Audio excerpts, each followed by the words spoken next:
அஸ்ஸலாமு அலைக்கும் வரஹ்மத்துல்லாஹி வபரகாத்துஹு. நம் உயிரினும் மேலான நபிகள் நாயகம் ஸல்லல்லாஹு அலைஹி வஸல்லம் துயில் கொண்டிருக்கக்கூடிய ரவுலா ஷெரீஃபின் அருகிலிருந்து ஒரு பதிவு. நபிகள் நாயகம் ஸல்லல்லாஹு அலைஹி வஸல்லம் அவங்க ஹஜ்ஜத்துல் விதால ஒரு செய்தி சொல்கிறாங்க. அந்த செய்தியில் ஒவ்வொரு மனிதர்களும் ஒவ்வொருத்தரும் பிற மனிதருடைய மான மரியாதைகள் விஷயத்தில் ரொம்ப கவனமாக இருக்கணும். பிறரிடத்தில் பேசும்பொழுது அன்பாக, பண்பாக, பாசமாக, ரொம்ப இரக்கத்தோடு பழகணும் அப்படின்ற செய்தி நபி ஸல்லல்லாஹு அலைஹி வஸல்லம் சொல்கிறத எப்படி சொல்கிறாங்கன்னு சொன்னால் ரொம்ப அற்புதமான வார்த்தை, மெய்சில் இருக்கக்கூடிய வார்த்தை. நபி ஸல்லல்லாஹு அலைஹி வஸல்லம் இந்த ஹஜ்ஜத்துல் விதாவில் கேட்குறாங்க மக்கள்கிட்ட, இந்த நாள் என்ன நாள் என்று தெரியுமா? அரஃபாவுடைய நாள். இந்த இடம் என்ன இடம் தெரியுமா? அரஃபாவுடைய இடம். இது என்ன மாதம்னு தெரியுமா? துல்ஹஜ் மாதம். இப்போ துல்ஹஜ் மாதம் அரஃபா என்ற இடம், அரஃபாவுடைய நாள்.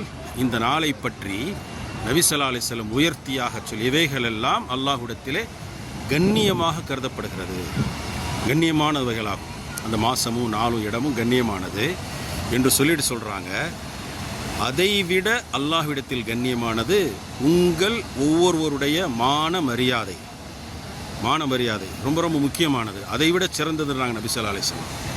அப்போ பிறர்கிட்ட பேசும் பொழுது கண்ணியமாக மரியாதையாக பேச வேண்டும், பழக வேண்டும்.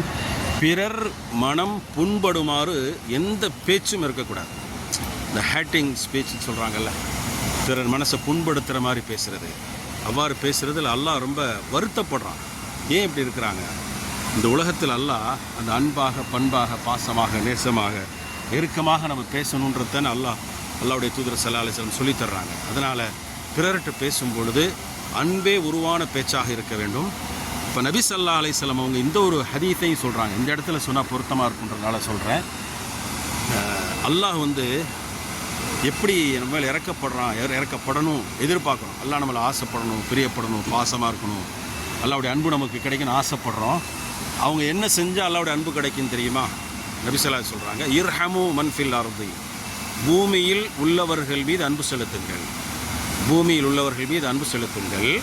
இர்ஹமுக்கும் மன் ஃபிஸ் ஸமா, வானத்தில் உள்ளவன் உங்களுக்கு அன்பு செலுத்துவான், வானத்தில் உள்ளவன் உங்கள் மீது அன்பு செலுத்துவான் என்ற வார்த்தை நபி ஸல்லல்லாஹு அலைஹி சொல்கிறாங்க. இப்போ நபிகள் நாயகம் ஸல்லல்லாஹு அலைஹி வஸல்லம் அவங்கக்கிட்ட 10 வருஷங்கள் அனஸ் இப்னு மாலிக் ரலியல்லாஹு அன்ஹு சொல்ற நபித்தோழர் 10 வருஷம் நபி ஸல்லல்லாஹு அலைஹி வஸல்லமுக்கு பணிவிடை செய்கிறாங்க. சுமார் 10 வருஷம்.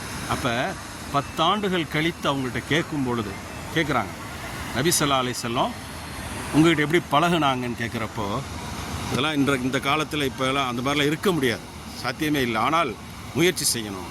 என்ன சொல்கிறாங்க தெரியுமா? 10 வருஷங்கள் நான் பழகினதில் ஒரு தடவை கூட நபி ஸல்லல்லாஹு அலைஹி வஸல்லம் என்னை முகம் சுளித்ததாக பார்க்க முடியலை. ஏன் இதை செய்தாய், ஏன் அப்படி செய்தாய், ஏன் இப்படி செய்தாய் என்றெல்லாம் நபி ஸல்லல்லாஹு அலைஹி வஸல்லம் கடிந்து பேசினதே இல்லை. எவ்வளோ பெரிய செய்தி இது.